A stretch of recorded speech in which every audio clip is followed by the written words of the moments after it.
It's some little black asshole behaving like a savage, and he gets himself in trouble, shockingly enough. Whatever problems I might have with my fellow white people, they generally are not inclined to such behavior, and you gotta kind of take that into consideration. He's one of the organizers and an out and about neo-Nazi. When you're thinking about how to organize your society. In Oklahoma City. Okay, so exactly. You have to go back to Oklahoma City to talk about a white act of terrorism, Elliot Rodger, right? Dylan Roof. Okay, so now you've managed to name 3 people, and I'm pretty sure Elliot Rodger wasn't explicitly white, by the way. But the thing is, you remember the names of white bombers and mass shooters, okay? Yeah. Can you tell me the name of all 19 hijackers on 9/11 off the top of your head? You can remember Dylan Roof's name. You can remember Tim McVeigh's white name. People were capable of violence. I didn't say capable. Of course we're capable. I'm carrying a pistol. I go to the gym all the time. I'm trying to make myself more capable of violence. I'm here to spread ideas, talk, in the hopes that somebody more capable will come along and do that. Somebody like Donald Trump, who does not give his daughter to a Jew. So Donald Trump, but like more racist. A lot more racist than Donald Trump. I don't think that you could feel about race the way I do and watch that Kushner bastard walk around with that beautiful girl, okay? Can you talk a little bit about the right adopting the politics or the political style of the left? We don't have the camaraderie, we don't have the trust level that our rivals do. And that camaraderie and trust is built up through activism, and that is one of the tactics that we're adopting. We're here! We're gay! We want the KKK! We're here! We're gay! We want the KKK! So it was a problem, but Trump said there was good people on both sides. There were no good people on the side of the neo-Nazis unless you are a neo-Nazi and you want to defend the neo-Nazis. Okay? That's the facts. If you say, can you give me the facts and not your opinion? Okay? That is the fact. I am a firm and committed anti-fascist. I do not believe in fascism. I think it's morally repugnant. I think Nazis are fucking losers. They're bad people. They are not very fine.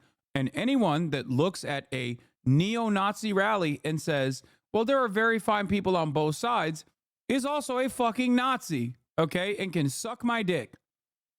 Now, luckily for us, every single normal person recognizes this, okay, and have moved on. You, on the other hand, are trying to still relitigate this issue because you are a dumb fuck. Well, no, George Washington was a slave owner. Was George Washington a slave owner? So will George Washington now lose his status? Are we going to take down, excuse me, are we going to take down statues to George Washington? How about Thomas Jefferson? What do you think of Thomas Jefferson? You like him? Okay, good. Are we going to take down the statue? Because he was a major slave owner. Now, we're going to take down his statue. So you know what? It's fine. You're changing history, you're changing culture, and you had people, and I'm not talking about the neo-Nazis and the white nationalists, because they should be condemned totally. But you had many people in that group other than neo-Nazis and white nationalists, okay? And the press has treated them. No, there wasn't. There you go. This is not a defense. This is not the defense that Donald Trump thinks he's launching. If you think this is the reason why Trump's "there are very fine people on both sides" argument was a mistake for, or fake news in the eyes of the broader population, you're wrong. If you go to a Nazi march and you march next to Nazis, you are a fucking Nazi. You are no longer a very fine person. Okay? That's it. Here, let's watch Christopher Cantwell crying, by the way. I do not want violence with you, all right? I'm terrified. I'm afraid you're going to kill me. I really am, all right?